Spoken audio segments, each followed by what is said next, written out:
Are you and your adventuring party stressed out, exhausted, and low on rations? Are you constantly being re-traumatized because monsters murked your entire family? Well, do I have the solution for your woes. Today, we're making an adventurous spin on a breakfast classic by using harpy eggs to make soul eggs Benedict. Let's dive right in and get started. The second most important part of Eggs Benedict and a staple in a number of other recipes is Hollandaise. Now, I've not made Hollandaise, but I'm using Julia Child's Hollandaise recipe. Apparently, it's the go-to. So I'm combining my egg yolks along with my water and lemon juice in a saucepan and whisking that together till it's light and fluffy before I put that over the heat. Once I put that over the heat, we're going to cook this on low until it starts to thicken up quite a bit, and you can easily see the bottom of the pan when you're whisking things around. Careful not to make a huge splash.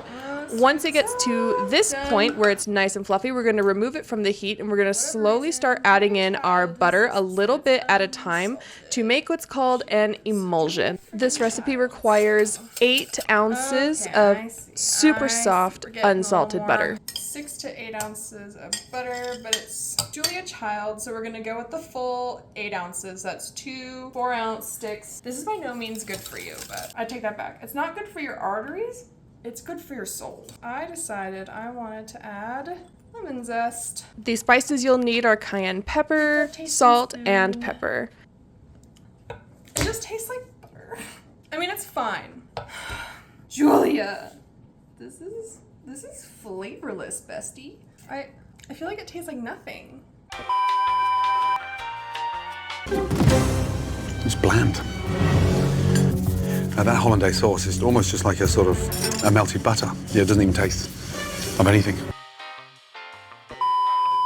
And look, it's really shiny and glossy, and the texture is, the texture is great, but it just tastes like unsalted butter. Alexa, how old was Julia Child when she died? Julia Child died at 91 years old in 2004 in Montecito, California. Her cause of death was complications from kidney failure. So, not coronary artery disease.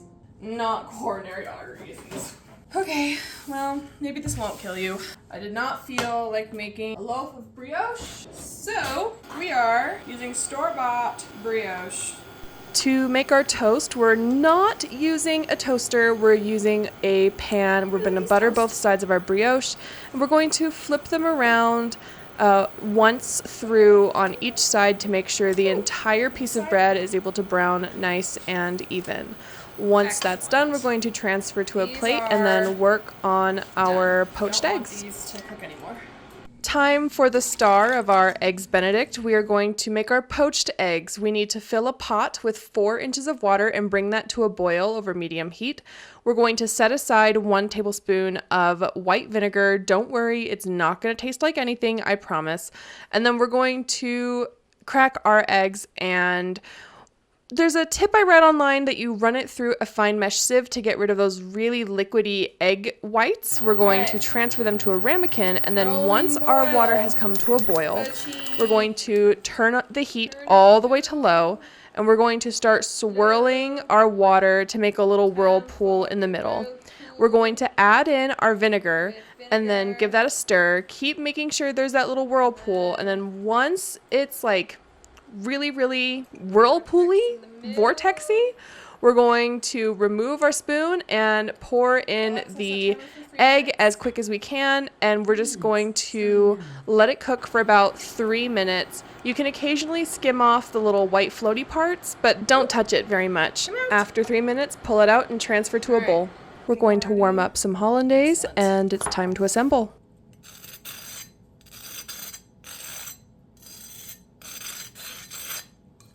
For this, we're going to assemble it like Senshi did in the anime. So we're going to have 1 piece of bread flat on the plate and another in the back upright.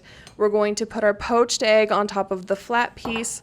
And then we can't forget the little tomatoes Senshi had for garnish. So we're going to put 3 of those off to the side and then 1 behind that last piece of bread to prop it up a bit. I know, I'm so sneaky, but it kept falling over. And then we're going to drizzle over some of our hollandaise.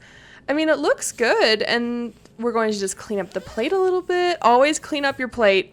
It makes for better presentation, but it also, I feel, just elevates the dining experience, even with really simple dishes.